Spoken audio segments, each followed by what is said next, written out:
हजारों साल नरगिस अपनी बेनूरी पे रोती है, बड़ी मुश्किल से होता है चमन में दीदावर पैदा। आज आपके इस इदारे से एक हाफिज कुरान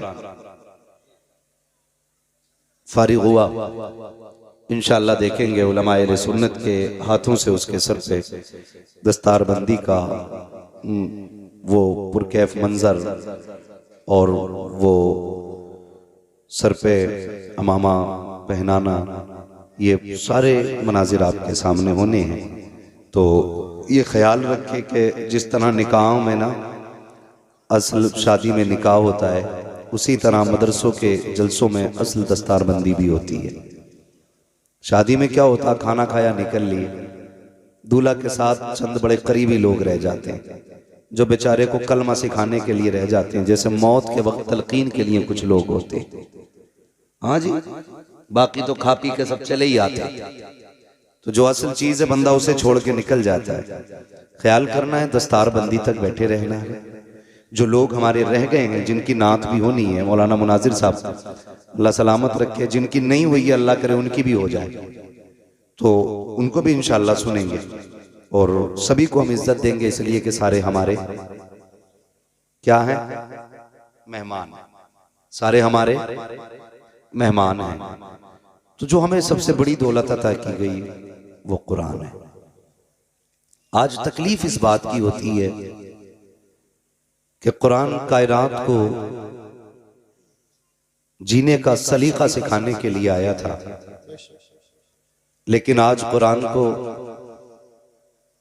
कब खोला जाता है, अगर किसी घर से कुरान पढ़ने की आवाज आती है तो लोग समझ जाते हैं शायद कोई मर गया है या कोई बीमार है या किसी के भूत उतारे जा रहे हैं, क्योंकि चंद खास मौकों के अलावा अब हमें कुरान पढ़ने की मोहलत और फुर्सत नहीं मिलती है। ये कड़वी सच्चाई है। हम न्यूज टाइम से टाइम देखते हैं, अखबार भी पढ़ लेते हैं, अगर नहीं खोल पाते तो कुरान नहीं खोल पाते। कई सारे नौजवान ये कहते हैं हमें आते ही नहीं पढ़ना। तो मैं पहले ये मशवरा दूंगा कि तालीम के लिए कोई उम्र खास नहीं है। महबूब अलैहिस्सलाम ने फरमाया था माँ की गोद से लेकर कब्र तक इल्म सीखो, लेकिन हमारी कौम जितना जोर इस दीन के अंदर इल्म सीखने पर दिया गया, उतनी ही हमारी कौम इल्म सीखने में पीछे है।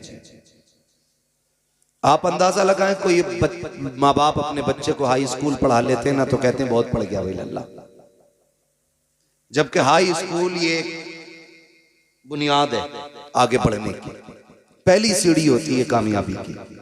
हम हाई स्कूल पे रोक के बंदे को कहते हैं दुकान कर ले। और इल्म दीन का जहां तक सवाल है, नादरा पढ़ाते हैं वो भी कैसे साला हमारा जाका,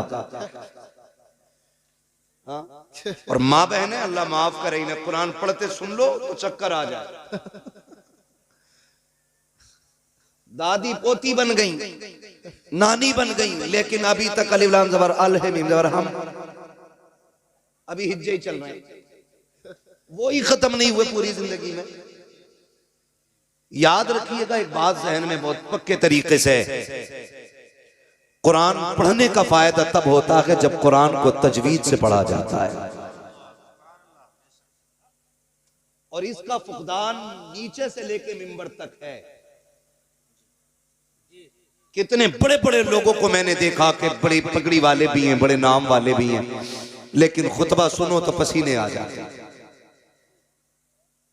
लोग ना बरकत के लिए 40 दिन नहीं 80 दिन भी पढ़ लेते हैं, लेकिन बरकत नहीं हो रही। कहते हैं कुरान पढ़ा बरकत नहीं हुई।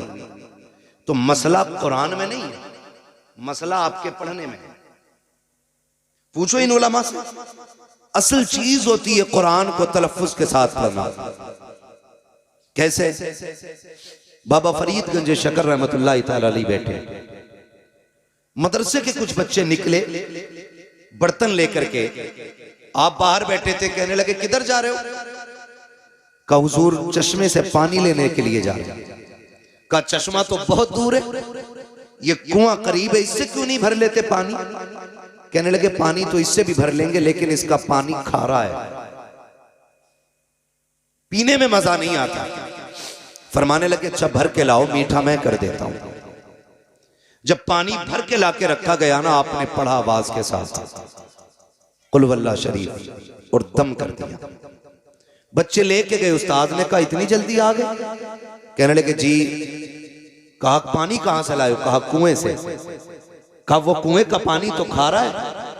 कहने लगे नहीं, अब ये मीठा हो गया है। कहा कैसे? कहा एक बाबा बैठा है, उसने पानी पे दम कर दिया, पानी मीठा हो गया। का पढ़ा क्या था? का उसने कुल वल्लाह शरीफ पढ़ के पानी पे दम किया, पानी मीठा हो गया। कहने लगे उस्ताद ये कौन सी बड़ी बात है, लाओ जरा सारे बर्तन भर लो। कुल हुवल्लाह तो हमें भी आती है ना। पूरी रात पढ़ के फूकते रहे, एक घड़ा तो क्या एक कूट पानी मीठा ना हो सका। सुबह हो गई, फूकते फूकते फूक सूख गया। सुबह उठे दौड़े, कहने लगे बाबा बताओ तो सही, तुमने भी सूरह इखलास पढ़ी थी, मैंने भी सूरह इखलास पढ़ी थी, आपने एक बार पढ़ दिया सारा पानी मीठा हो गया, मैंने सारी रात पढ़ा है, एक घूंट पानी नहीं हुआ। मीठा मुस्कुरा के कहने लगे नादान तुझे पता नहीं है, सिर्फ कुरान पढ़ने से पानी मीठा नहीं होता है। अगर पानी मीठा करना है तो जबान भी बाबा फरीद जैसी होनी चाहिए। नारे तकबीर, नारे रिसालत, अजमत कुरान, नारे तकबीर, नारे रिसालत। असल होता है जबान का दुरुस्त होना।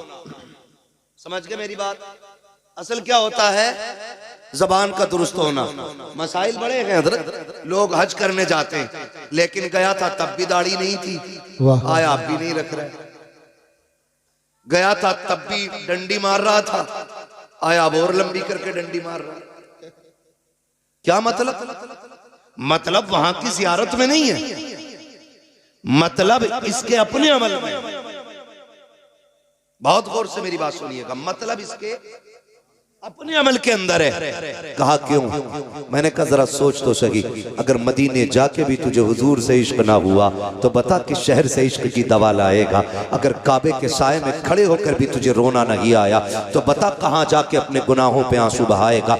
लोग कहते हम तो गए, और मैं भी जानता हूं कितने लोग पहली नजर में फरमाया गया जब काबे पे पहली नजर पड़ती है तो जो दुआ मांगी जाती है अल्लाह कबूल फरमाता है। लेकिन लोग पहली नजर पे दुआ कहां मांगते हैं? काबा नजर आने से पहले कैमरे निकाले जाते हैं, मोबाइल खोल के लगा दिया जाता है, फिर कहता देखो 10 कदम दूर है, अब 5 कदम दूर है, वो देखो सामने काबे का गिलाफ है, वो देखो मिजाबे रहमत है। नादान देख तो सही कहां आया है? क्या तू दुनिया को दिखाने के लिए आया था? यार नजरें नीची कर लेता, जैसी काबा सामने होता, कोई कलाई पकड़ के कहता अब तो नजरें उठा के देख, सामने काबा है, अल्लाह अकबर। पहली नजर उठाता, फिर दिल की दुआ मांगता, खुदा की कसम पहली नजर में अगर तू बख्शिश मांग लेता दी जाती, इश्क रसूल मांगता दी जाता, अगर तू रब से उसकी रजा मांग लेता तो दे दिया जाता। अगर रब से ये कह देता या अल्लाह जब तक जिंदा रहूं हाजिरी अदा करते रहना, जब तक जिंदा रहना काबे की हाजिरी करता रहना। नारे तकबीर, नारे रिसालत, खतीबे हिंदुस्तान, नारे तकबीर, नारे रिसालत। लेकिन नियत ही अच्छी नहीं है। हम तो फातिहा भी करवा रहे हैं हाफिज जी से, तो इसमारा करवा रहे हैं कि लोग ये ना कहें मैं बिना फातिहा का खाना था। बरकत का मसला ही नहीं। झगड़ा कब होता है चच्चा बताऊं? झगड़ा तब होता है जब इमाम साहब फातिहा पढ़ के चले जाएं, इनसे कोई खाना भी ना कहे और खाना पड़ जाए बारात का कम, तो कहते हैं दिल से ना मांगी दुआ इमाम साहब। यही होता है ना। अरे मौलाना ने दुआ सही से नहीं की, हमने तो खाना खत्म होगा ना तो लोग पूछे फातिहा ना कराई थी। अच्छा ये पहला सवाल होता, फातिहा नहीं कराई थी? ये कोई नहीं पूछता बता खाना खड़े करके खिलाया था कि बैठा के खिलाया था? ये कोई क्यों नहीं पूछता खाना सुन्नत के मुताबिक खिलाया था या शैतान के तरीके पे खिलाया था? क्योंकि जिम्मेदार मौलवी को ठहराना।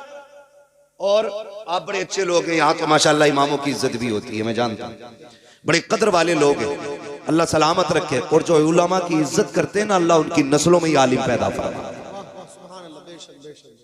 ये याद रखिएगा, जो उलमा की इज्जत करते हैं उन्हीं की नस्लों में अल्लाह उलमा भी पैदा फरमाता है। तो होता क्या है, हम लोग नियत की तरफ नहीं देखते, हमारी नियत किधर थी? हमने तो कह दिया फातिहा नहीं पढ़वाई थी, तो ये मसला होता।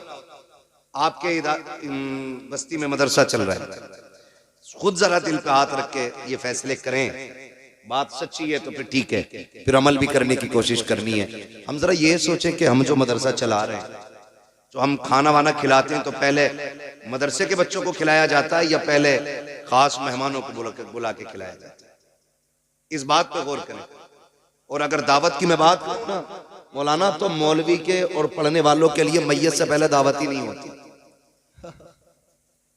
जब तीजे की देगे बनती है ना, तो हाफिज जी से कहियो, बच्चे आ जाएंगे खाने। 40वें की बनती है तो हाफिज जी से कहियो। कई जगह तो बेचारे को, मौलवी को मैयत के अलावा कपड़े भी नहीं देते लोग। ये इज्जत है हमारे समाज में उलमा की, ये इज्जत है हमारे समाज में इल्म वालों की। तीजे 40वें से पहले खाना नहीं, मैयत से पहले कपड़े नहीं। अल्लाह तौफीक दे, घर में तेरे वलीमा हो, पहली कुर्सी पे जो कोई बैठे ना, तो कह पहले हुजूर के दीन का वारिस बैठे, पहले उसको बैठाइए और उससे कहिए बिस्मिल्लाह पढ़ के खाने का आगाज आप करें। पहले उसे खिलाओ, फिर देखो अल्लाह खाने में कितनी बरकत अता। वाह वाह वाह। हम ये तो चाहते हैं कि हम मुअज़्ज़ज़ बने, हम ये तो चाहते हैं हमारी इज्जत हो, लेकिन हम ये क्यों नहीं चाहते हैं कि हम भी आलिम बने? मुझे सबसे बड़ी खुशी इस बात की हुई कि आज जो बच्चा फारिग हो रहा है ना, वो आपकी बस्ती का है। वरना अक्सर गांव में मदरसा चलाते हैं, गांव वाले फारिग होते हैं बाहर के। चिढ़ नहीं है इस बात से, अच्छी बात है, दूर दूर के आके इल्म सीखे। लेकिन बड़ी बात यह है कि चिराग के नीचे अंधेरा नहीं रहना चाहिए। ये असल बात है कि चिराग के नीचे अंधेरा नहीं रहना चाहिए, जबकि चिराग ही के नीचे सबसे ज्यादा अंधेरा रहता है। अल्लाह आपको सलामत रखे। पढ़ाइए अपने बच्चों को, दीन सिखाइए। आप अंदाजा नहीं लगाते, कभी सोचा करें कुरान कितना अहम था हमारे लिए, कितना जरूरी था हमारे लिए। आज हालात देखें, वो दौर गुजर गए यार, जब परिंदे आके दीवारों पे बैठते थे। सुबह मुसल्ले से उठने वाली माएँ कुरान खोल के पढ़ा करती थी, परिंदे आके कुरान की तिलावत सुना करते थे। जब वो चहकते थे तो माएँ उठ के उनको दाने डाला करती थी। वो तिलावत सुन के भी जाते थे, दुआएं दे के भी जाया करते थे। हमारे घरों में बरकतें होती थी। तब लोग 100-150 नहीं, 10-20 नहीं, 2.5 रुपए कमाने वाले लोग इज्जत और शान से जिया करते थे। आज तक 10 लाख रुपए महीने कमा करके घरों में सुकून नहीं है, जिंदगियों में करार नहीं है। उसकी वजह यह है कि हमारे घरों के अंदर से बरकतें जा चुकी हैं, हमारे घरों के अंदर से बरकतें रूठ गई हैं। काश हमने कुरान की तिलावत को खास कर लिया होता, हर घर के अंदर कुरान की तिलावत हुआ होती। फजर के बाद रोज कुरान खुला करता, फजर के बाद रोज औरतें कुरान पढ़ा करती। लेकिन कहां से पढ़ेंगी औरतें कुरान? हम जब बीवी तलाश करके लाते हैं, पहले ये पूछा जाता है एमए पास है कि नहीं, बीए पास है कि नहीं। यार ये तो पूछा करते हो, ये क्यों नहीं पूछते हो इस बच्ची को कुरान आता है कि नहीं, इसे दीन की वाकफियत है कि नहीं। जब ये घर से चली थी तो इसके जहेज में तो कुरान देखा गया था, लेकिन कभी मुसल्ले पे कुरान नहीं देखा गया। इसके जहेज में तो कुरान था, लेकिन आज तक इसके आगे कुरान रखा हुआ नहीं देखा गया। वजह क्या है? इसके बाप ने जहेज का एहतमाम तो किया, लेकिन बेटी को कुरान नहीं पढ़ाया। और तुम भी खाली डिग्रियां देख के ले आए। जाओ कुरान की कारियां लेकर के आओ, दीन सीखने वाली बेटी लेकर के आओ। खुदा की कसम कदम उसके आएंगे, करम खुदा का आना शुरू हो जाए। वाह वाह वाह, जिंदाबाद। बहुत खूब, बहुत लाया करो। और नौजवान रिश्ते कर रहा ना, कह रहा अम्मा देख के ये जरा मुंह ढंग से देख लिए, ढंग से देख लिया। वो भी सही कह रहा, वो तमाशा हो रहा है रिश्तों में। भाई साहब 5 मिनट में शक्ल बदल देते। वो कमाल है पेंटरों का, पता ही नहीं चलता है कि नहीं। और अब तो अल्लाह माफ करे, ये मुसलमानों में भी रिवाज आ गया ब्यूटी पार्लर का। इरफान साहब, ब्यूटी पार्लर का रिवाज है। 3-3, 6-6 घंटे ब्यूटी पार्लर में मेकअप के बाद दुल्हन आती है। हालात देख रहे हैं। मेरी बात समझने की कोशिश करें। मैं कोई नारे लगवाने नहीं आया, मैं बस सिर्फ कुछ बातें कहने आया हूं अपने लोगों से। 6-6 घंटे ब्यूटी पार्लर, ये कभी धुलना नहीं है। बोलो धुलेगा कि नहीं? जिस दिन धुल गया उस दिन असलियत सामने आनी है भाई। तो 6-6 घंटे ब्यूटी पार्लर, और उसके बाद 8 दिन बाद तलाक। लड़का कह रहा जो देखी थी वो है ही नहीं, फोटो किसी और का था। इससे समाज बर्बाद हो रहा है। इससे हमारी सोसाइटी तबाह होती जा रही है। हालात इतने बिगड़ चुके हैं। अच्छा खुद बताइए, हम दूल्हा पीछे रहता, कैमरे वाला आगे नहीं रहता? बोलो, जो जितना ज्यादा नाक वाला ना इतना ही बड़ा कैमरा लगवा रहा। एक जगह गए, निकाह का मसला था तो वकील बना दिया गया, इजाजत लेने गए, हमसे पहले कैमरे वाला घुसा पड़ा था। मौलवी से पहले कैमरे वाला। यार हम मुसलमान हैं। कौन है हम? कौन है हम? मुसलमान। मुसलमान। हमारी सबसे बड़ी दौलत को गैरत कहा जाता है, और आज वही हमारे पास नहीं है। कैमरे वाला घुस जाता हर जगह जाकर, बाकायदा बुलाया जाता है, कहा जाता सही से वीडियो बनाना, ये सही से बनाना, देखना ये चलेगी बाद में। हमें गैरत आनी चाहिए। ब्यूटी पार्लर के नुकसानात आप न जानो मगर मैं आपको बता जाऊं, ब्यूटी पार्लर के नुकसानात आप देखिए, चेहरे बिगड़ जाते हैं। जब मियाँ बीवी एक जगह रात को आकर के इकट्ठा होते हैं, हुक्म तो ये था ना कि नमाज अदा की जाए, दोनों एक जगह पर अल्लाह की बारगाह में शुक्राने के सजदे अदा करें, लेकिन करे कौन सजदे अदा? लड़के को तो वैसे फुर्सत नहीं है, और लड़की इतना ब्यूटी पार्लर से सज के आई है, मुंह धुल गया तो सारा काम खराब हो जाएगा, वुजू कर नहीं सकती है, इसलिए सजदे भी नहीं हो सकते हैं। जब वुजू नहीं होगा, सजदे नहीं होंगे, तो बरकतें कहां से आएंगी? ए मेरी कौम के शहजादियों, ब्यूटी पार्लर का हुस्न जो होता है ये घंटे 2 घंटे का होता है। रब ने तेरे लिए वुजू को दिया था, तेरे लिए नमाज को दिया था। चेहरे पे अगर बिल्कुल भी रंग रोगन न था, 5 वक्त वुजू करके तुझे सजदे करके रब को मनाना था। ब्यूटी पार्लर का हुस्न देता है जो रब की बारगाह में किए जाने वाले सजदे हुस्न दिया करता है। बहुत खूब, जिंदाबाद, बहुत अच्छा। लेकिन नौजवान भी अंधा हो गया, मर गया। कह रहा देख कहियो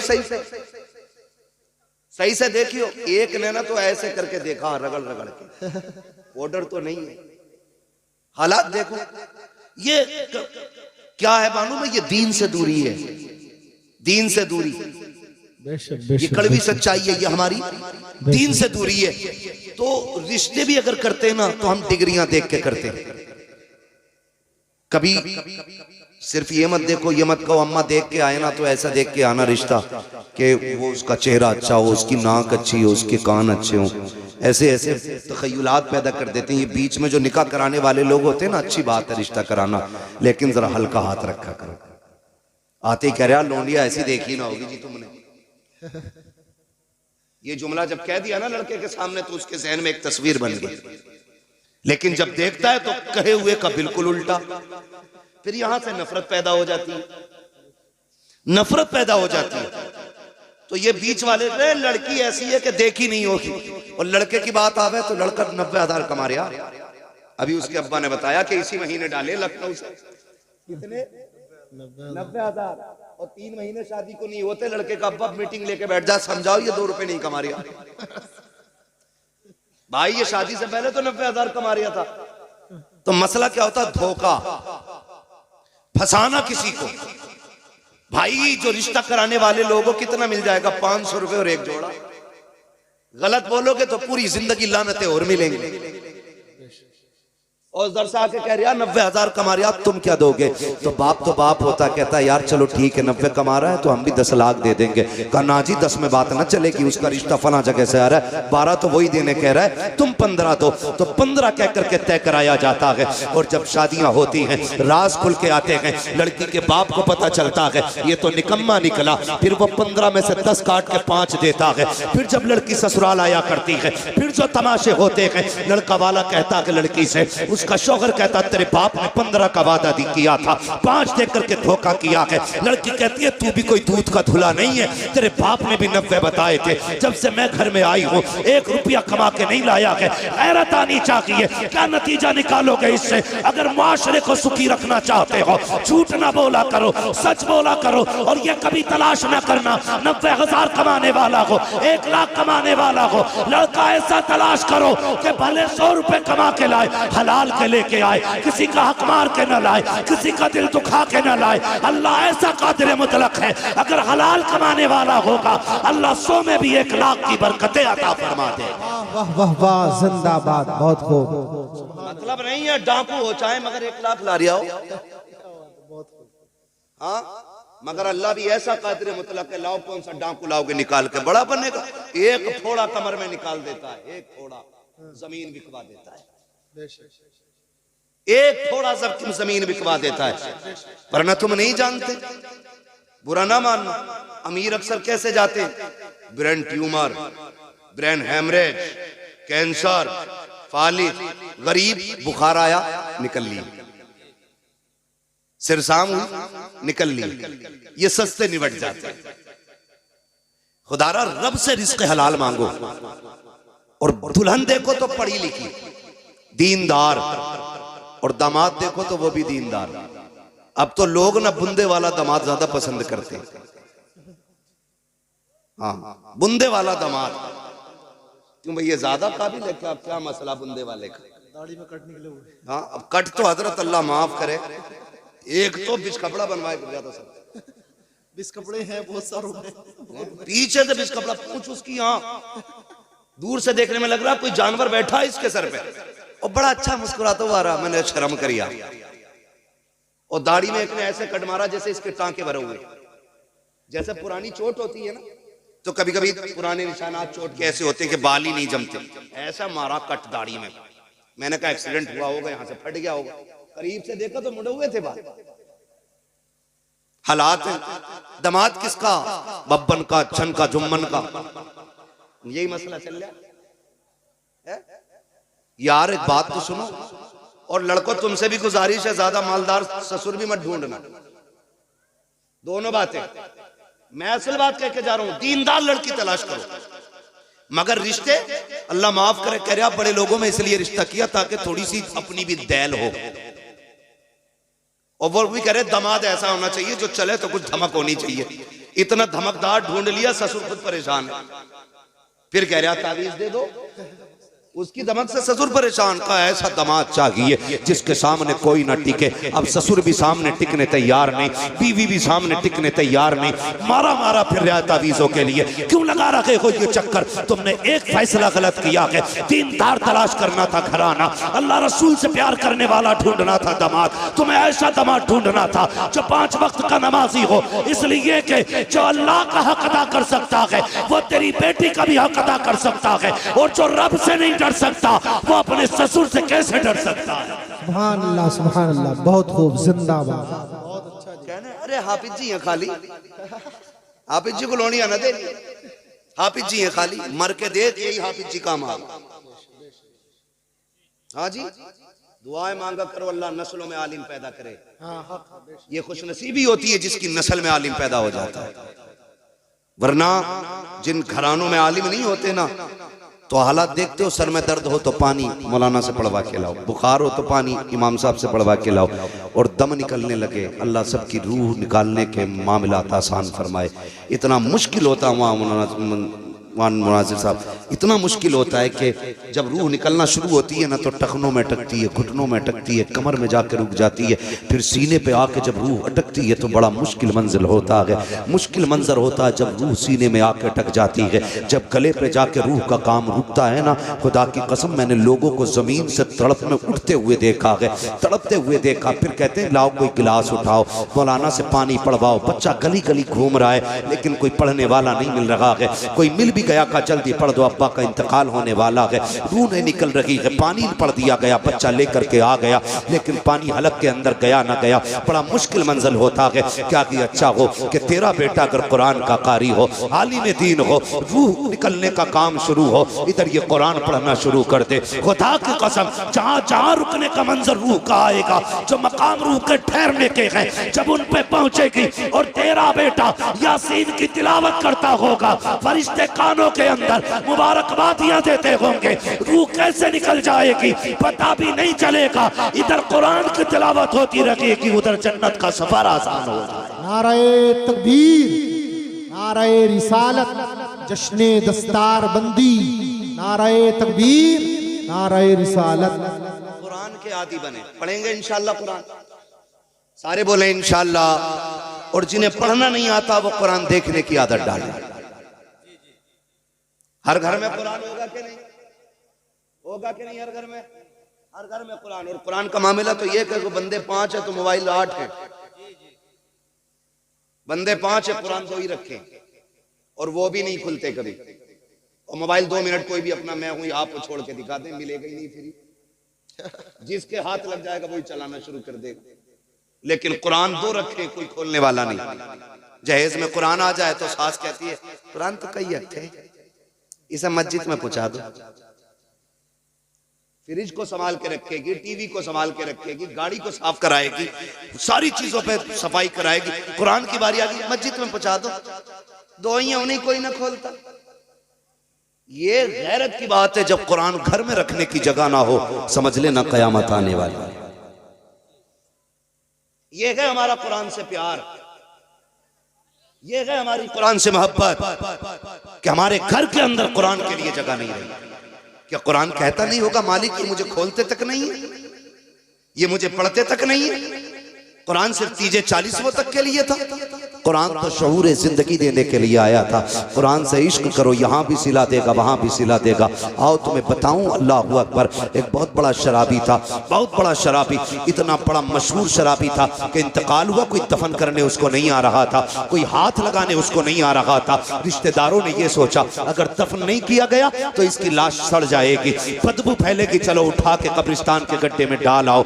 ये सोच करके रिश्तेदार लेकर के गए। कुछ लोग शामिल हो गए जनाजे में मिट्टी देने के लिए। जब मिट्टी दे करके वापस पलटने लगे, पूरे कब्रिस्तान में मुश्को अंबर की खुशबू आने लग गई थी। लोग हैरत में थे, ये क्या मामला है, ये खुशबू कहां से आ रही है? लोग पलटे उधर जिधर से आ रही थी। जाके देखा उसी कब्र की मिट्टी उठाई जिसके अंदर शराबी को दफनाया था। जब सूंघा तो उसकी कब्र से मुश्क की खुशबू आ रही थी। दौड़े लग कई लोगों की उसके घर की तरफ, कहने लगे यार शराबी तो बड़ा था, बड़ा पापी था, इसकी कब्र से खुशबू कैसे आ रही है? घर गए, बेटी के भी आंसू सूखे न थे। जाके पूछा बता तो सही बेटी तेरे बाप ने कौन सी नेकी की थी? बच्ची ने आंसू साफ किए। कम मजाक कर रहे हो? कम मजाक तो नहीं है, बता तो सही तेरे बाप की नेकी क्या थी? का हुआ क्या है? का आज जब दफना के लौट रहे थे उसकी कब्र से मुश्क की खुशबू आ रही थी। का मेरा बाप शराबी था, मेरा बाप गुनाहगार था। का बेटी हम भी जानते हैं, लेकिन ये बता नेकी क्या की थी? उसने कहा नेकी तो कोई याद नहीं है, लेकिन इतना मुझे याद आ रहा है जब कभी नशा उतरा करता था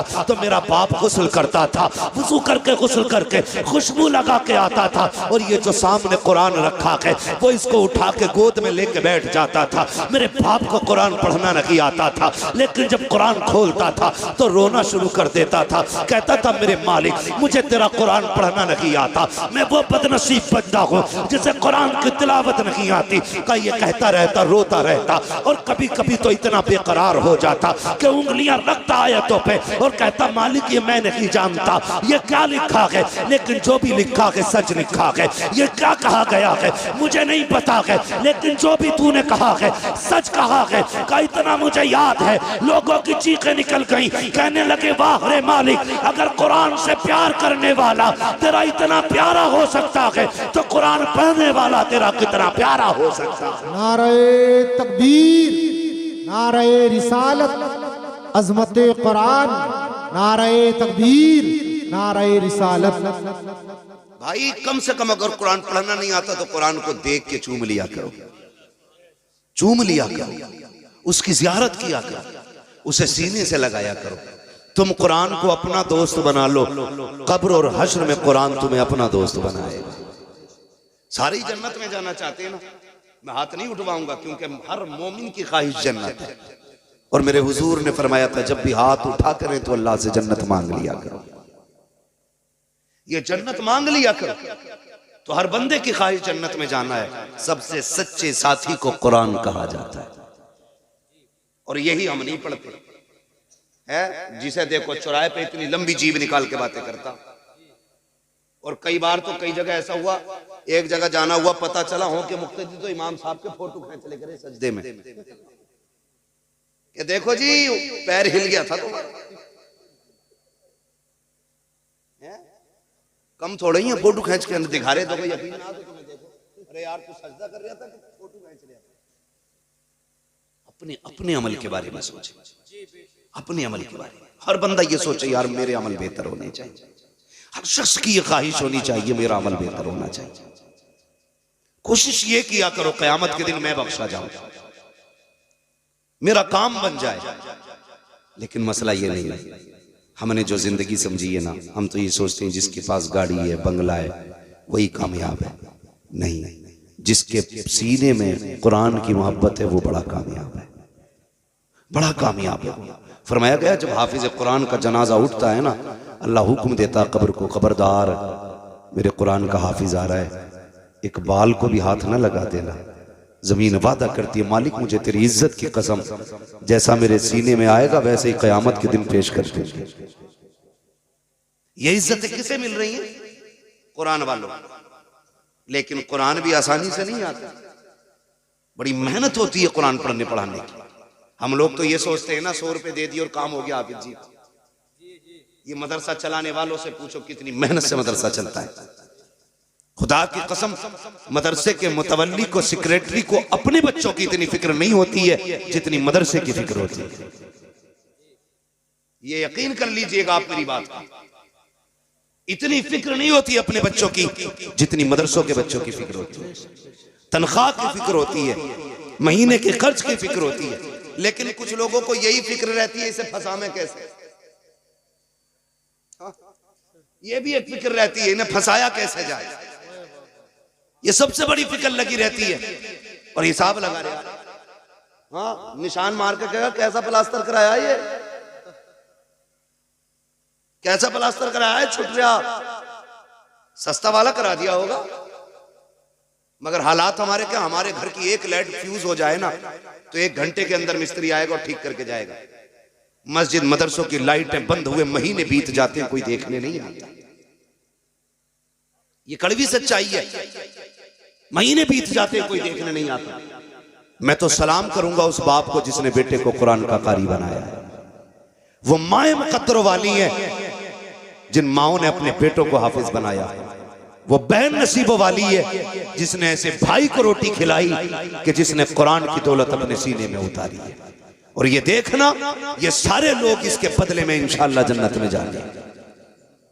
इतनी बड़ी दौलत है, वरना औलाद किसे प्यारी नहीं होती है बताओ। हर माँ बाप को औलाद जो अपने माँ बाप के प्यारे वही बोले औलाद। अब तो सारे प्यारे बन गए, जब तक मतलब की नहीं आए बंदा बोलना ही नहीं चाहता। सारी औलाद माँ बाप की प्यारी होती है। और जब लड़की पैदा होती है तो भले ही मुंह उतर जाए, लड़का पैदा हो जाए माने अमीन साहब तो लड्डू इससे इससे पतला नहीं बटता, यही है ना। और खुशी भी होती है, लड्डू बटते भी हैं और बटने भी चाहिए, क्योंकि जिससे नस्ल चलती है वो भी कोई आम चीज नहीं है। नस्ल भी अल्लाह नसीबों से चला। मैं बेटों की मुखालफत नहीं कर रहा हूं, लेकिन कुछ बताना चाह रहा हूं आपको। बेटा पैदा हो, विलादत से 1-2 दिन पहले या 1 घंटा पहले ही बुकिंग हो जाती है। भाई 10 किलो लड्डू बनने, कितने बोलो यार, बोलो सो मत, 10 किलो बनने। और इत्तेफाक से हॉस्पिटल से खबर आ जाए कि बेटी आई है, 5 मिनट हजरत फोन स्विच ऑफ करके लेट जा। लड्डू वाला फोन कर रहा है, ये कब जाएंगे? बोले तू ही खा ले। अरे बनवाए क्यों थे? कह रहा हमने तो सोचा लड़का पैदा होगा, डॉक्टर भी कह रहा था, लेकिन लड़की आई है। तो बोला क्या हो गया? तो बोले अब तो पानी ना उतर रहा, हालत से लड्डू की बात कर। ये मुसीबत आने लगती है लोगों के चेहरे पे, और ये खुद लाई हुई मुसीबत है। अल्लाह की तरफ से तो बेटियों के साथ रहमत आया करती है। तो बेटा पैदा होता, लड्डू बटते क्यों? इसलिए कि बेटा बाप के बुढ़ापे का सहारा होता है। आ गई इतनी बात समझ में? बेटा बाप के बुढ़ापे का सहारा होता है। सारे बोले सहारा होता है, बेशक। बन भी जाना, खाली बैठ के नहीं कहना है यहाँ पे। मुझे आज सिर्फ जो है तालीम पे बात करनी है, मदरसे पे बात करनी है, वरना मैं उधर जाता तो इंशाअल्लाह एक पूरा पेंट करके जाता आपको। बेटा बाप के बुढ़ापे का सहारा होता है, और होना भी चाहिए। भाई कोई बंदा एक पेड़ लगाता है तो फिर उम्मीद होती है कि इस पे फल आएंगे। वो कहा था किसी ने, पेड़ उम्मीदों का ये सोच के काटा ना गया, फल ना आ पाएंगे इस पे तो हवा ही देगा। अगर दरख्त फल भी ना दे, साया तो फिर भी देता है ना। तो ये सोच के दरख्त रखाए जाते हैं कि ये साया देगा। अगर बाप ये सोच के बेटे को पालता है कि बुढ़ापे का सहारा बनेगा, तो क्या गलत सोचता है। हर शख्स अपनी बुनियाद पर डाली हुई चीज से उम्मीद रखता है। छत इसलिए डाली जाती है कि इसके नीचे बैठने का मौका मिलेगा। दरख्त इसलिए लगाए जाते हैं कि फल खाने का मौका मिलेगा। बेटे को देख के इसलिए खुशी मनाई जाती है कि बुढ़ापे का सहारा बनेगा। यार, जब बेटे ने दहलीज पे कदम रखा, खुशियां की खुशियां थी, वो संभलने लगा। बाप ने क्या कहा, बेटे को कुरान पढ़ाना है। हालात ने ये कहा, अगर पढ़ाना है तो बेटे को दूर करना पड़ेगा, अपने आप से जुदा करना पड़ेगा, मोहब्बतें कुर्बान करनी पड़ेगी। बताओ तो क्या मोहब्बतें हैं। आप कभी देखना, आपको अंदाजा हो जाएगा माँ बाप को औलाद से प्यार कितना होता है। सर्दी की रातों में आपका बेटा सोता है, 3 बार उठ के चेक करते हो कहीं रजाई से सर तो नहीं खुल गया है, कहीं पैर तो नहीं निकल गए हैं। माँ उठ के चेक करती है, मेरा बेटा बिस्तर से बाहर तो नहीं है, कहीं नीचे तो नहीं गिर गया है। इतना प्यार माँ बाप औलाद से करते हैं। लेकिन जब कुरान की बारी आती है, वो बेटा जो बुढ़ापे का सहारा होता है, वो बेटा जो माँ बाप की आंखों का करार होता है, वो बेटा जो घर वालों का सुकून होता है, उसको घर में नहीं रखा जाता, फिर उसे मदरसे वालों के हवाले कर दिया जाता है। अब क्या करना है, कहा जो चाहो वो करो, लेकिन हमें कुरान की दौलत चाहिए। किधर तुमने बेटा दे दिया, अब वहां कोई देखने वाला नहीं है, वहां कोई सीने से लगाने वाला नहीं है। आपके बेटे को रातें भी तन्हाई में काटनी पड़ेगी, दिन भी मुश्किल में काटना पड़ेगा। लेकिन बताओ तो सही, ये सऊबतें किसके लिए थी, तो कहना पड़ेगा कुरान के लिए। ये मोहब्बतें किसके लिए थी, कहना पड़ेगा कुरान के लिए। ये कुर्बानियां किसके लिए है, कुरान के लिए। यूं ही कोई कुरान का कारी नहीं बन जाता। एक माँ ने बेटे की जुदाई बर्दाश्त की है, तब कुरान की दौलत सीने में आई है। बाप ने बेटे को जिगर से दूर किया है, तब कुरान की दौलत सीने में आई है। बहन ने भाई को रुखसत किया है, तब कुरान सीने में आया है। और खुदा की कसम, जाओ मदरसों को जाकर के देखो, मदरसे जाके कितने गरीब क्यों ना हो, अपने इदारे का जायजा लो जा करके। जितने तलबा पढ़ते होंगे, नीचे बैठ के पढ़ते होंगे, वुजू करने के लिए ठंडा पानी होगा। लेकिन एक तारीख बता दो अपने इदारे की, कोई सर्दी की वजह से मर गया हो, कोई ठिठर के मर गया हो, कोई सर्दी की वजह से नहीं मरा, किसी को बीमारी नहीं लगी है फर्श पे बैठने से। वरना हमने बड़े बड़ों को देखा है, अगर जमीन पे नंगे पैर चल लेते हैं तो कभी सिरसाम हो जाती है, कभी फेफड़े जाम हो जाते हैं, कभी नाक बंद हो जाती है। लेकिन ये मदरसा है, जब से मदरसे में आए हैं, बैठने के लिए भी ठंडा फर्श है, बैठने के लिए भी ठंडा फर्श है, चलने के लिए भी ठंडा फर्श है, वुजू के लिए ठंडा पानी। और धूप निकलते नहीं, बल्कि रात के 3-3 बजे उठ करके ये कुरान वाले जब ठंडे पानी से वुजू करते हैं, खुदा की रहमतें सलाम करती हैं इनको। तुम्हें क्या पता, खुदा की कसम, ये मदरसे के अंदर रहते हैं, कितनी रातें सर्दियों में गुजरती हैं, किसी को कुछ नहीं मालूम है। लेकिन बताना ये चाहता हूँ, आपका बेटा एक दिन घर पे रह के जमीन पे लेट जाए, पसली चलने लगती है, नाक बंद हो जाती है, ये रोज जमीन पे बैठते हैं, लेकिन कभी बीमार नहीं होते हैं। वजह क्या है, वजह सिर्फ इतनी है, जब बच्चे घर पे रहते हैं माँ बाप देखभाल करते हैं, जब मदरसे में आते हैं तो रसूल पाक देखभाल करते हैं। नारे तकबीर, नारे रिसालत, मुफ्ती हम्माद साहिब किबला। नारे तकबीर, नारे रिसालत, जिंदाबाद। ओ भाई, हुजूर का करम है मदरसे वालों, और सरकार का हर उस शख्स पे करम है जो भी मदरसे वालों से प्यार करता है। हर उस शख्स पे करम है जो मदरसे वालों से प्यार करता है। जानते हैं हम कितने बड़े गुनाहगार हैं। मैं हाथ नहीं उठवाऊंगा कितने 5 टाइम के नमाजी हैं, कितनों ने मोबाइल में कब कब क्या देखा। मैं सिर्फ इतना कहूंगा, अपने गिरबान में हम भी झांके, आप भी जाके, हम कितने गुनाह करते हैं, फिर अजाब क्यों नहीं आया। जानते हो, अल्लाह किसी बस्ती से जब गजब फरमाता है ना, नाराज होता है, हुक्म देता है फरिश्तों को, जाओ इस बस्ती में जाके पत्थरों की बारिश कर दो। लेकिन फरिश्ते जब आते हैं ना, तो उन अचानक आवाज आती है, ठहर जाओ, वापस आ जाओ। फरिश्ते वापस हो जाते हैं। जब फरिश्ते वापस होते तो अल्लाह से जाके कहते, मालिक तू नहीं भेजा था, तूने बुला लिया, बता क्यों भेजा था, क्यों बुलाया। कहा मुझे गजब था उनके गुनाहों की वजह से। कहा फिर वापस क्यों बुलाया। कहा रात के 3 बजे मेरे बंदों में से एक 10 साल के बच्चे ने कुरान खोल लिया, उसने बिस्मिल्लाह पढ़ी है, मेरी रहमत जोश में आ गई है, मैंने सारी बस्ती वालों के गुनाह उसके कुरान की वजह से माफ फरमा दिए। एक बंदा कुरान पढ़े तो इतनी अल्लाह बरकतें अता करता है। और जिस बस्ती में सैकड़ों बैठ करके रोज कुरान खोलते हो, है कोई अंदाजा? कोई अंदाजा नहीं लगा सकते। सैकड़ों लोग जहां बैठ के दिन में 1000 मरतबा औज़ बिल्लाह और बिस्मिल्लाह पढ़ते हो, अल्लाह कितनी बरकतें अता फरमाता होगा। और सबसे ज्यादा नसीब वाले वो लोग जिनका अपना पैसा मदरसों में लगता है, जिनका अपना पैसा मदरसों में लगता है। लोग कई बार तो ऐसे होते हैं 10 रुपए देते हैं और हिसाब लेते हैं 3 साल का। 10 रुपए की रसीद कटेगी, ठीक है, और फिर पता क्या कहते हैं कि साहब मुतवल्ली साहब से हिसाब दिलवाओ में। वो कहते हैं ना, जिसे मारना नहीं होता वो बल्ली उठाता। कहता मैं तो अकेला चला दूंगा, खाली हिसाब दिलवा दो। अबे चाओ उल्लू के पट्टे, तुझसे घर नहीं चल रहा, मदरसा चलाएगा। मदरसा तेरे जैसे अमीर नहीं चलाते, मदरसा मदीने वाले रसूल चलाया करते। कैसे?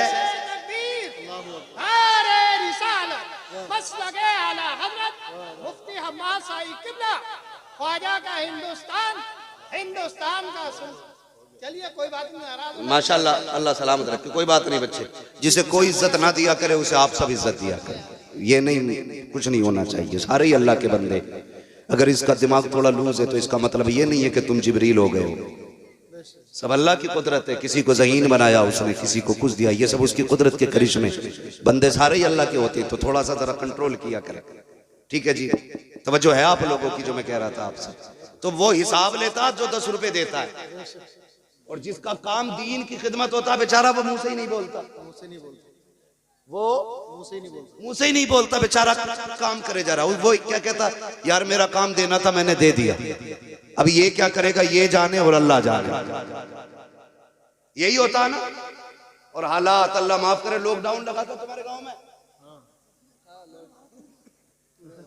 ना लगाना लॉकडाउन, पूरे भारत में लॉकडाउन था। तो चलो बिजनेसमैनों का बिजनेस बंद था, सर्विसमैनों की नौकरियों की छुट्टी थी, तनख्वाहें रुक गई थी। मदरसे वाले बेचारे किसानों के पास गए ना कि चंदा दे दो, तो कह रहे दिख न रहा लॉकडाउन चल रहा, तेरी फसल तो पूरी आई भाई, बहाना ढूंढ रहे, बहाना क्या लॉकडाउन है। अरे भाई तेरा काय का लॉकडाउन है, तेरा गेहूं भी कटा, धान भी कटा, गन्ना भी बिका, सब कुछ हुआ ना। किसानों को और ज्यादा देना चाहिए था। हाँ, फायदा क्या हुआ मैं खुद जानता हूं, मैं भी गांव का रहने वाला हूं। कभी किसी की मजबूरी का जिंदगी में फायदा ना उठाना।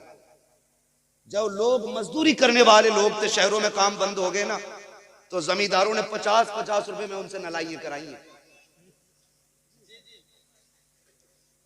गलत कह रहा हूं मैं? लगा दिया 50-50 रुपए में नलाइयां कराई हैं। कह रहे चल जा तो चल, वरना और बहुत। तो जिसके घर खाने नहीं वो बेचारा 50 के 25 पे भी जाता, 10 रुपए पे भी काम करता। ये किसने किया? जमींदारों ने। अच्छा, मैं किसी जमींदार को बुरा नहीं कह रहा हूं, ये ना सोचना भाई तंज कर रहा है। मैं बस एक बात बताना चाहता हूं आपको, कभी किसी की मजबूरी का फायदा ना उठाओ। अच्छा, गरीब जो है ना मजदूरी देने में जल्दी करता है, मालदार कहता चल बे 200 रुपये मांगने आ गया, कल को आ जाइए। वो बेचारा गरीब कल को फिर आ गया, तो कहते बड़ी भाई तुझे भाई बड़ी जल्दी हो रही है, कल तो मना ही करा था। तो आपकी नजर में 200 रुपये हो सकते हैं, लेकिन किसी के घर का पूरा खर्च भी हो सकता है। वो ये क्यों भूल रहे हैं आप? इस 200 रुपए में किसी के चूल्हे का खर्च और किसी की दवा भी तो हो सकती थी। आप क्यों हिसाब लगाते अपनी इनकम से? अगर किसी के 10 रुपए भी मजदूरी के हैं तो हुजूर के फरमान के मुताबिक मजदूर की मजदूरी पसीना सूखने से पहले दे दो। इस पे अमल क्यों नहीं करते? 50-50 रुपए में काम कराया, जो इनके 10,000 में पल नहीं थी 1500 में पल गई।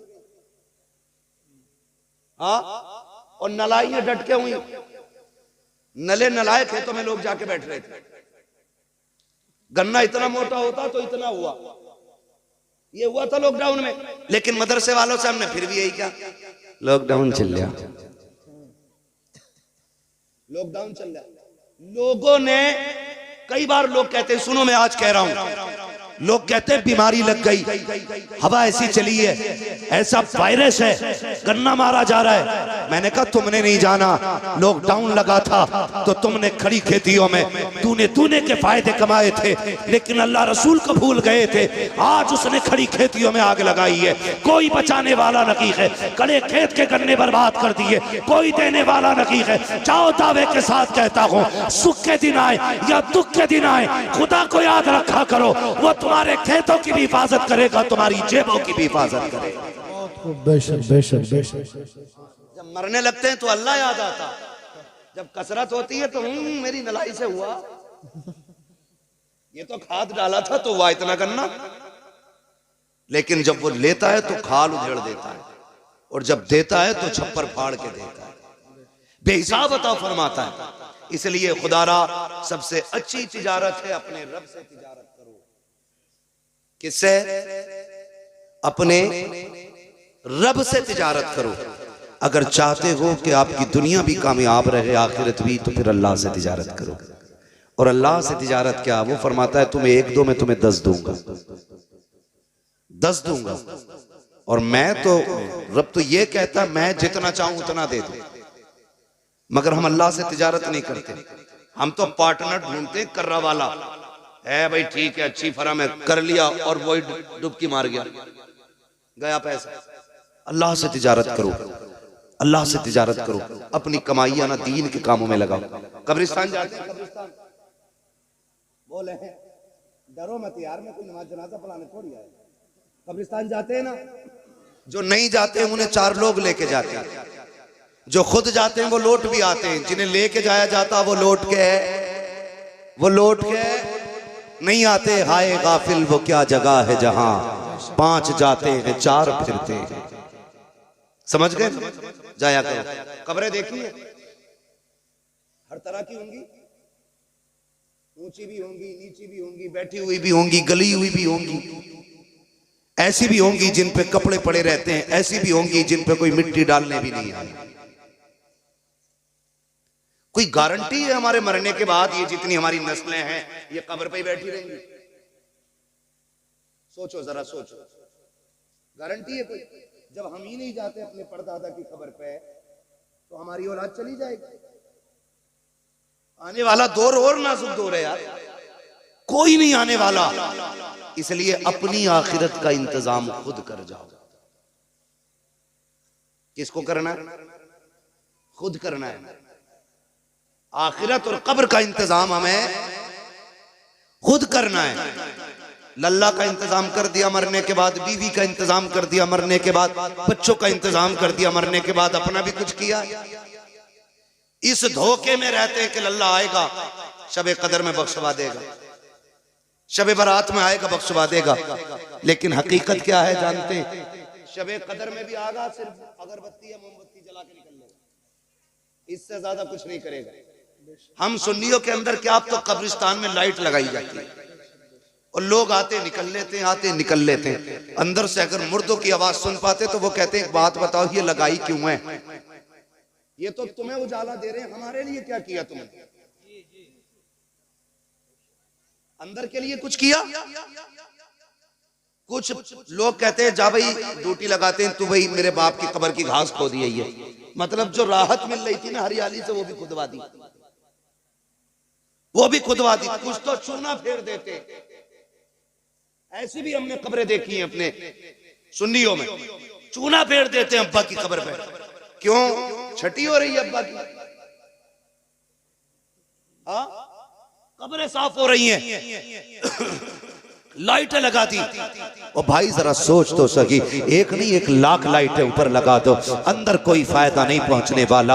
1000 कैंडल लगा दो, कोई फायदा नहीं होने वाला है। अंदर उजाला कैसे होगा इसके बारे में सोचा करो। हर बेटे से गुजारिश है, ऊपर लाइट लगाना या मत लगाना, मोमबत्ती लगाना या मत लगाना, अगरबत्ती लगाना या मत लगाना, ये तुम्हारी मर्जी है। अगर बाप की कब्र को रोशन करना चाहते हो तो कुरान सीख लो, कब्र पे आओ, 1-2 सूरत पढ़ो, हाथ उठा के बाप की रूह को बख्श दो। ऊपर उजाला हो ना हो, तेरे बाप की कब्र के अंदर अल्लाह उजाला अता फरमा दे। बहुत खूब, जिंदाबाद।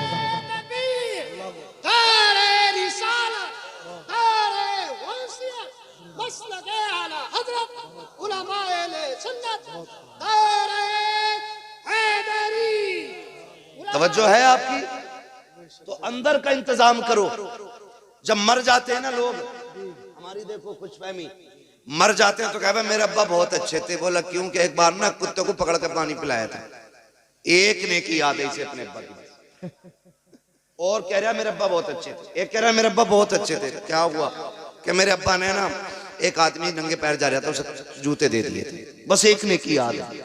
बस मरने के बाद तो हम चाहते हैं कि सब हमारे मरने वालों को जन्नती बना दें, लेकिन जीते जी क्यों नहीं चाहते जन्नती बन जाए? इंतकाल होता है, खुदा की कसम ये कड़वी सच्चाई है। हमारी कौम के अंदर दो काम होते हैं। जैसे कि इंतकाल होता है ना, इंतकाल के साथ बेटा फौरन कब्रिस्तान की तरफ की बजाय बाजार जाया करता है। जैसी बाजार जाता है वहां से कुरान की पेटी खरीदता है, और खरीदने के बाद फिर घर लेकर के आता है। कहता मेरे बाप का नाम डाल दो पेटी पे। उसको मस्जिद में उठा के रख दिया जाता है। तुम्हें क्या लगता है ये पेटी रख के सवाब पहुंचाएगी? पेटी से रख के बख्शिश होती रहेगी? ऐसा नहीं होना है। अगर ये पारे पढ़े जाएंगे तभी तेरे बाप को सवाब मिलेगा। कितनी पेटियां रख के तो उनके पारों में खून लग गए, पारों को दीमक खा गई, कोई खोलने वाला नहीं आया। पेटियां रख के जंगालूद हो गई, कोई खोलने के लिए नहीं आया। जब तक रखे कोई सवाब नहीं मिला। अगर ये चाहते हो तुम्हारे बाप को सवाब मिले तो पेटियों का हदिया ना करा, बल्कि मदरसे में आ जा। मौलाना यामीन से आके कह कि वो तालिब इल्म बता दो जिसके पास पहनने के कपड़े ना हो, सर्दी का लिबास ना हो, बिछाने का गद्दा ना हो, या वो जगह दिखा दो जहाँ बैठ के कुरान वाले वुजू करते हैं और ठंडा पानी आता हो। बाप का इसाले सवाब के लिए मैं गीजर का इंतजाम करना चाहता हूँ, या वो जगह बता दो जहाँ से बच्चे गर्मी में गर्म पानी पीते हो। मैं इनके लिए फ्रिज का इंतजाम करना चाहता हूँ। अगर जन्नत चाहता है तो मदरसे के अंदर पढ़ने वालों के लिए पंखे लगवा दो, पानी का इंतजाम करा दो, बैठने का इंतजाम करा दो। तेरे इंतकाल के बाद कोई दुआ करे ना करे, कोई हाथ उठाए ना उठाए, अगर तेरे दिए हुए पंखे के नीचे ये कुरान वाले बैठ के कुरान पढ़ेंगे, तेरे दिए हुए फ्रिज से अगर इन बच्चों ने पानी पिया, खुदा की कसम जैसे पानी का पहला घूंट हलक से उतर के कलेजे को ठंडा करेगा, अल्लाह उससे पहले तेरी कब्र को जन्नत की हवा से ठंडा करेगा। सुभान अल्लाह। नारे तकबीर। तवज्जो है ना आप लोगों की? आखिरत का इंतजाम करके चलो, आखिरत का इंतजाम करके चले। नौजवानों तुमसे मेरी गुजारिश है, जितने लोग कमाई करते हैं ना नौजवान, मेरा मशवरा है, कोई हुक्म नहीं है शरीयत का, आदेश नहीं है, मशवरा है। अल्लाह तौफीक दे, जो महीने में कमाते हो ना उसका कुछ हिस्सा फिक्स कर लो कि हम कुरान पढ़ने वालों पे लगाएंगे। बेशक सुभान अल्लाह। कमाई भी ज्यादा हो जाएगी, बरकतें भी हो जाएंगी। जहां भी रहोगे अल्लाह की हिफ्ज़ो अमान में रहोगे। ये सबसे बड़ा वजीफा महफूज रहने का। चलते फिरते हादसे हो रहे हैं ना, एक्सीडेंट हो रहे हैं, चेहरे नहीं पहचाने जाते। कई बंदे दूर से ना भाई दुआ के लिए कहते हैं, दुआ करना, परदेश में हूँ, बाहर हूँ, बड़ा परेशान हूँ। और कुछ तो ये कहते हैं अल्लाह ने करम कर दिया, पहाड़ पे से गिर रहा था, ऐसा हुआ वैसा हुआ। मैं डायरेक्ट ये पूछता हूँ नेकी बता, नेकी कौन सी की है?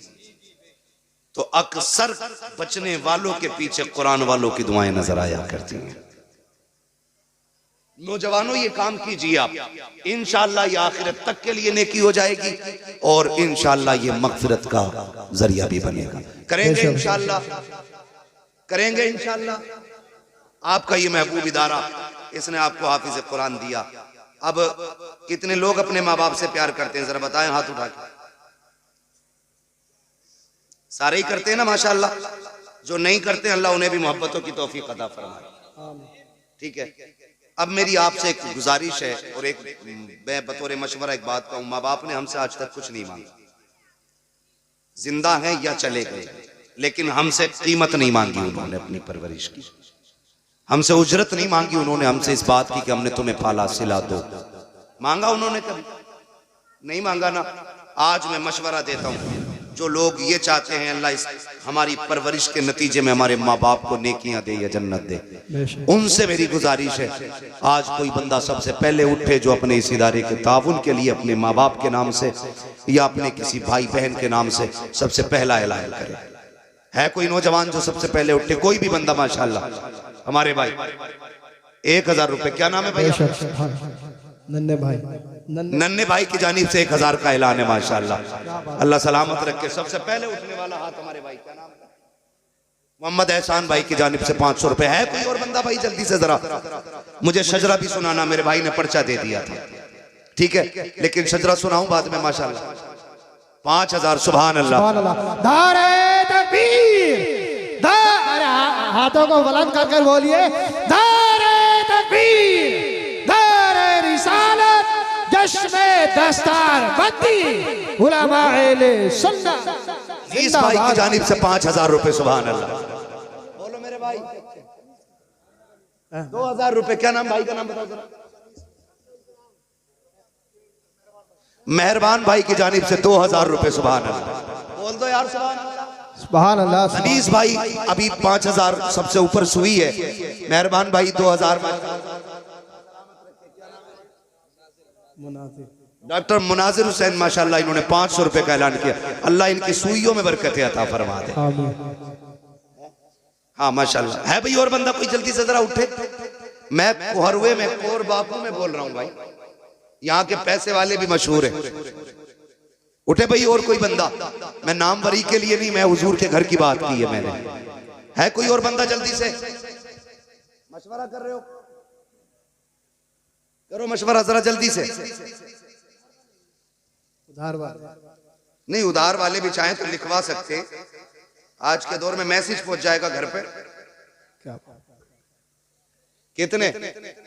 5000 माशाल्लाह। ये एक ही मोहल्ले से नूरे इलाकी भाई, ये मोहल्ला बहुत तेजी से आगे। नूरे इलाकी भाई की जानिब से माशाल्लाह 5000 रुपए। है कोई जो छठी पे पहुंच जाए? ये तो पंजतन तक का मसला था। 3000 रुपए माशाल्लाह। क्या नाम? हाजी जुल्फिकार साहब की जानिब से 3000 रुपए माशाल्लाह। और उठे भाई हाजी, हाजी उठने पहले।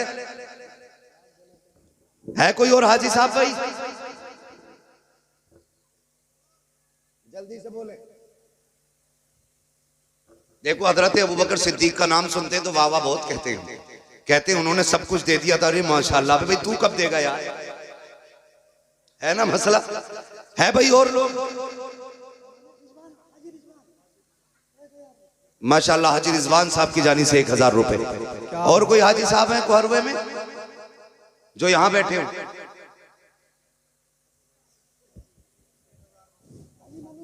माशाल्लाह हाजी मलूक साहब की जानिब से 1000 रुपए का ऐलान माशाल्लाह। अगर 100 बंदे 1000 वाले भी खड़े हो जाते हैं ना तब भी काम हो जाता है। लोग कम है तो 5-5 वाले खड़े हो जाओ, 20-25-100, तब भी मदरसे का काम होना ही होना है भाई और कोई बंदा? देखो कुछ लोग ज्यादा चादर में लिपट के ना बैठे माशाल्लाह। है कोई इधर कोई बंदा? है भाई ये सब कोहरुए वाले लोग हैं कि बाहर के भी? सारे कोहरुए के माशाल्लाह। वो तो कोई भी है, हुजूर का घर है, जिसको भी हिस्सा लेना माशाल्लाह। माशाल्लाह। क्या नाम? यामीन भाई की जानिब से 2000 रुपए माशाल्लाह। 2000 रुपए यामीन भाई की जानिब से। उठो भाई कोई छठी में है पहुंचने वाला? पंजतन भी हो गया है। 2000 रुपए मुकीम भाई की जानिब से माशाल्लाह। ये मोहल्ला बड़ी तेजी से अच्छा चल रहा है। उम्मीद है दाएं बाएं के लोग भी रंग बदलेंगे अपना, क्योंकि खरबूजे को देख के खरबूजा रंग बदलता है। क्या नाम है? फरीदुद्दीन भाई माशाल्लाह 2000 रुपए। है कोई और मसला भाई आगे? माशाल्लाह पीछे से 3 उंगलियां उठ गई हैं। इमरान भाई 3000 रुपए माशाल्लाह। उठो यार, ये 2-3 हजार रुपए तो एक हफ्ते भर की दवा में चले जाते हैं, ये जाय नहीं हो रहे, ये बैंक बैलेंस हो रहा है इंशाल्लाह। अगर ये पैसा मदरसे के काम आएगा तो जब तक इदारा चलता रहेगा सवाब मिलता रहेगा। है कोई और बंदा भाई जल्दी से बताए जरा। मुझे इस मोहल्ले से उम्मीद बड़ी है। ये और जो ये बॉर्डर पे बैठे हैं ना बांग्लादेश में, आप भी हिस्सा ले सकते हैं। हाँ ले सकते हैं। यहाँ आधार देख के नहीं बुलाया जा रहा है भाई। है उठो यार जल्दी से नौजवानों। मैं तो ये सोच रहा था कोहरुए के नौजवान है, अगर जलसे में पैसा लुटाना जानते तो मदरसे पे भी इंशाल्लाह खर्च करेंगे, लेकिन अभी नौजवान बहुत कम उठे मेरे सामने। है भाई कोई खुद मुख्तार नौजवान नहीं है, ये सारे ही अब्बा के खर्चे पे फुलने वाले नौजवान है। उठे नौजवान जल्दी जल्दी जिसको जो हिस्सा लेना माशाल्लाह।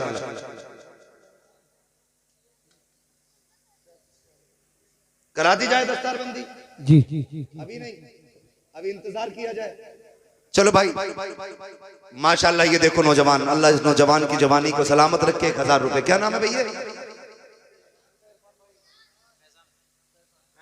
माशाल्लाह इरफान भाई का साहबजादा, अल्लाह सलामत रखे इस नौजवान को। और भाई नौजवान उठे जरा जल्दी से। उकाबी रूह जब बेदार होती है जवानों में, नजर आती है उनको अपनी मंजिल आसमानों में। बेशक, सुभान अल्लाह, सुभान अल्लाह। नौजवान तो हर एतबार से नौजवान होते हैं भाई। और जरा जल्दी से नौजवान उठने वाले, माशाल्लाह।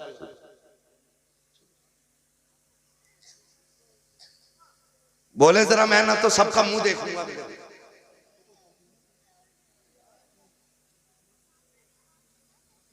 उठे भाई जरा जल्दी से, मदरसे का मसला है जरा, जी जी। वरना मैं भी इतना वक्त आपका नहीं लेता। जरा बोले जल्दी से, और जल्दी से ताबुन करे मदरसे का।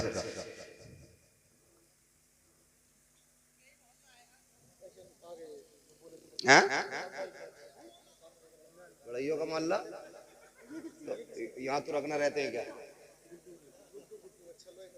बेशक, ना रहते क्यों? ठहरो, रिश्तेदारी भी। सुभान अल्लाह।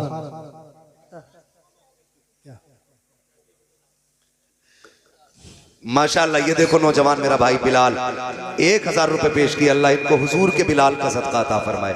हमारे एक भाई, क्या नाम है, जमील भाई, माशाल्लाह 500 रुपए पेश किए। बस मैं यही चाहता हूँ नौजवानों, बहुत लंबा खर्चा नहीं है, 500 रुपए हर नौजवान कम से कम करे। ये इदारे का मसला, अल्लाह सलामत रखे। माशाल्लाह नौजवानों उठो जल्दी से।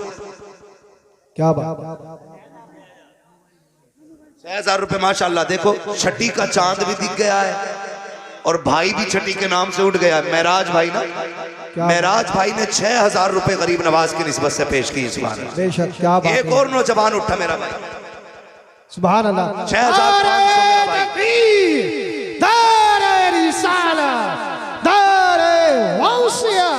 6500 दस्तार बंदी। मेरे एक भाई ने 6500 रुपए का ऐलान किया है। क्या नाम है मेरे भाई? नवाजिश भाई, अल्लाह इन पे अपने कर्म की नवाजिशें फरमाए। नवाजिश भाई की जानिब से 6500 रुपए। ठीक है जी, इन्होंने 6000 छठी की निस्बत से, 500 पंजतन की निस्बत से। और नौजवान आगे खड़े हो भाई, माशाल्लाह इतना तो समझ में आ गया ना। क्या ये भी सैफी थे क्या? अरे ये भी सैफी थे क्या? ये तुरक है। देखो जी चचा, काम हो गया रिश्तेदारों का। हाँ रिश्तेदार आ गया। 6500 तुर्कों से आया है। माशाल्लाह है भाई। और बंदा जल्दी उठे, जल्दी फटाफट, मदरसे का ताबून है यार। एक ही सफ में खड़े हो गए महमूद अयाज, ना कोई बंदा रहा ना कोई बंदा नवाज। जल्दी जल्दी से करें नौजवान भाई। ये आप इस साउंड का जो है ना बेस बिल्कुल बंद कर दी, ट्रेवल इतनी खोल दी जैसे मैं पिपैया बजाने बैठा हूं। है भाई और नौजवान कोई जल्दी से फटाफट उठे। हो गया काम? काय की इजाजत नहीं का हो रहा है। जल्दी से भाई बोलो आगे, मुझे भी जाना आराम करना, मैं भी रोज बोलता हूं। है भाई ये वाला मोहल्ला खाली कैसे रह गया इधर?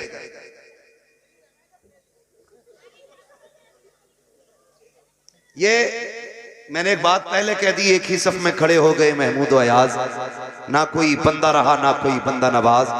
यहां सबसे आगे वो होगा जो सबसे ज्यादा अपनी हैसियत से देगा। मसला ये भी देखा मैंने, बात बताऊं कि आदमी की हैसियत 1100 रुपए की होती है, लेकिन 11वें में 11 ही रुपए देवे। पता ना कौन सी अकीदत है उसकी भाई। ठीक है जी, हैसियत के मुताबिक अगर बंदा 10 रुपए भी दे रहा है, बहुत दे रहा है, बहुत दे रहा है। अगर किसी की जेब में 50,000 पड़े, उन्होंने 500 दे दिए तो क्या दे दिए? जिसकी जेब में सिर्फ 10 थे उसने 10 दे दिए तो बहुत दे दिए। ठीक है जी भैया। और है कोई बंदा उठे?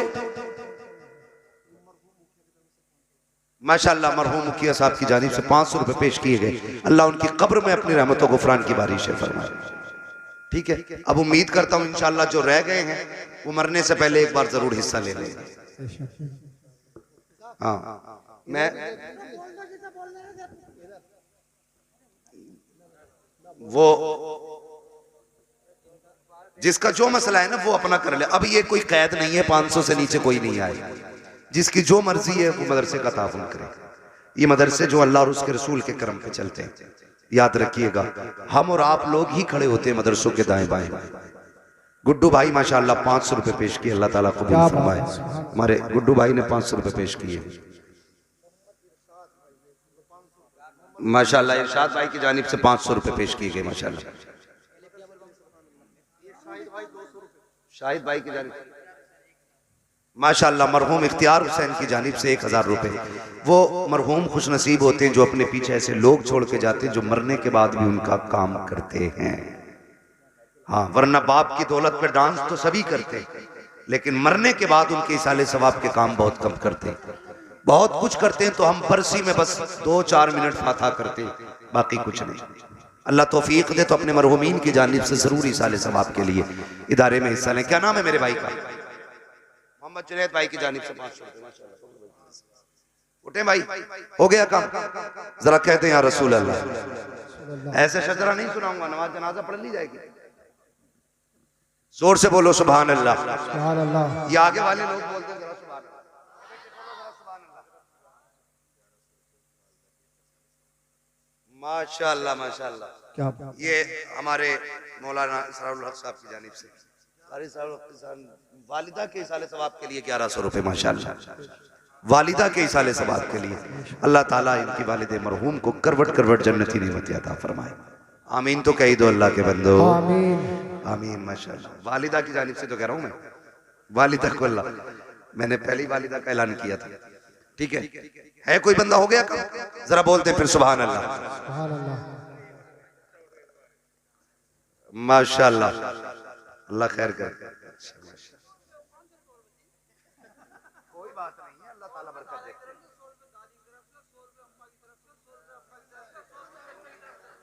माशाअल्लाह 5 मरहूमीन की जानिब से 500 रुपए पेश किए हमारे चचा ने।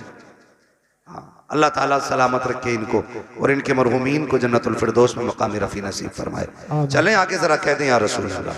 या रसूल अल्लाह। जो पर्चा आया ना, मैं उसके हवाले से बस शजरा पढ़ दे रहा हूँ और फिर सलाम भी होना, दस्तारबंदी भी होनी है। ठीक है जी, कह रहा है क्या कह रहे हो? पेज पूरा करना है। कितनी लाइनें रह गई भाई? 5-6 लाइनें रह गई हैं। है कोई जो लाइन पूरी करनी है? जल्दी कर लो, लाइन पूरी करनी है ये।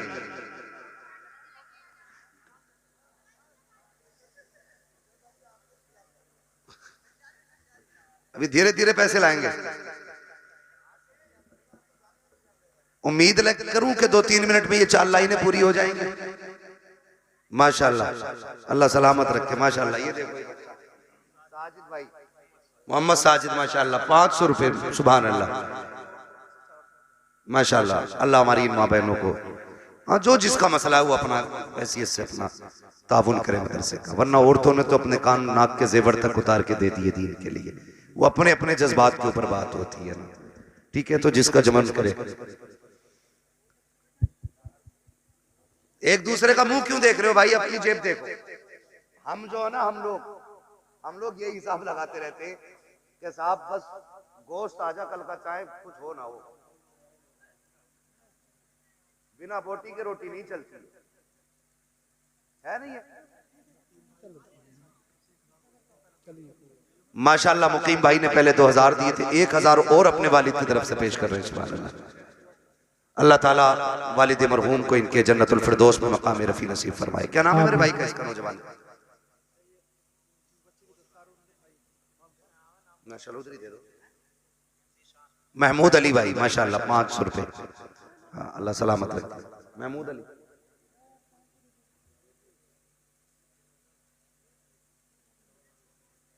करे 500 रुपए वाले। चलो अल्लाह भला करे भाई, अपना तो यही है, जो दे उसका भी भला। जो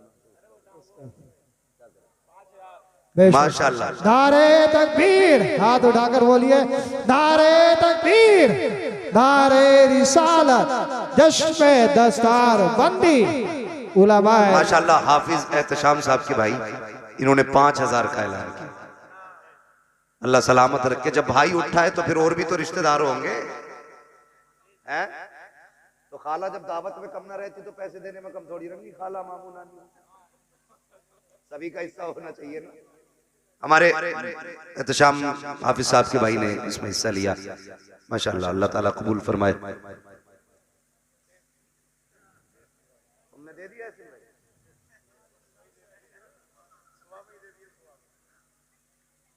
चलिए भी इंशाल्लाह जो रह गए हैं वो अपना देते रहिएगा, मदरसे का ख्याल रखिएगा। नौजवानों को मैंने मशवरा दे दिया है, हाँ बस आप ही लोगों से मदरसा चलता है। और ये बात याद रखें, मदरसे में हुजूर खुद नहीं आएंगे देने के लिए, जब उन्हें काम कराना होता है ना किसी भी गुलाम के दिल में डाल देते हैं।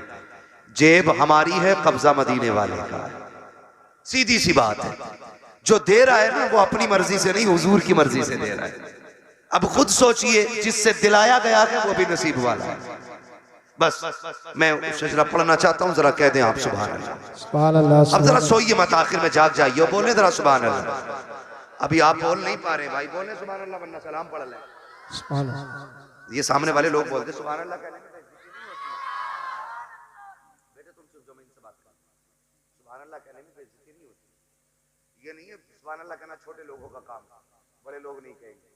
बड़ा होता ही वो है जो अल्लाह की तस्बीह ज्यादा बयान करता है। बोले जरा सुभान अल्लाह। आदम के बेटे शीश, शीश के बेटे यानस, यानस के बेटे कैनान, कैनान के बेटे मैलाइल। बेशक सुभान अल्लाह, सुभान अल्लाह। आप भी कहने को तैयार नहीं, चलो भाई मैं भी आपसे कहूंगा ही।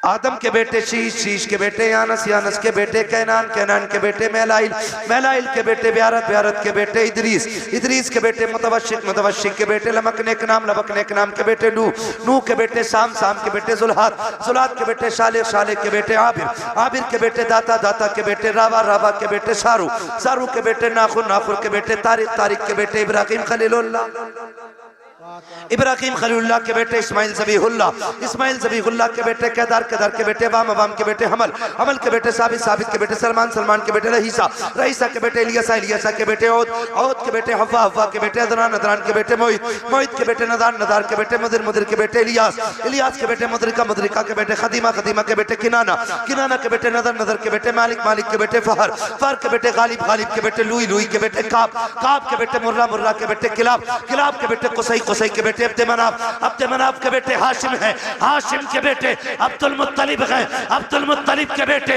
अब्दुल्लाह है, अब्दुल्लाह के बेटे मोहम्मदुर रसूलुल्लाह। बेशक सुभान अल्लाह, सुभान अल्लाह। बस जो हुए अगलात उनको माफ फरमाए रब्बे कायनात। जिंदगी ने दिया साथ, फिर होगी मुलाकात। चमन रहा फूल खिलेंगे, जिंदगी रही फिर मिलेंगे। मुसाफिर हैं हम भी, मुसाफिर हो तुम भी, किसी मोड़ पर फिर मुलाकात होगी। सारे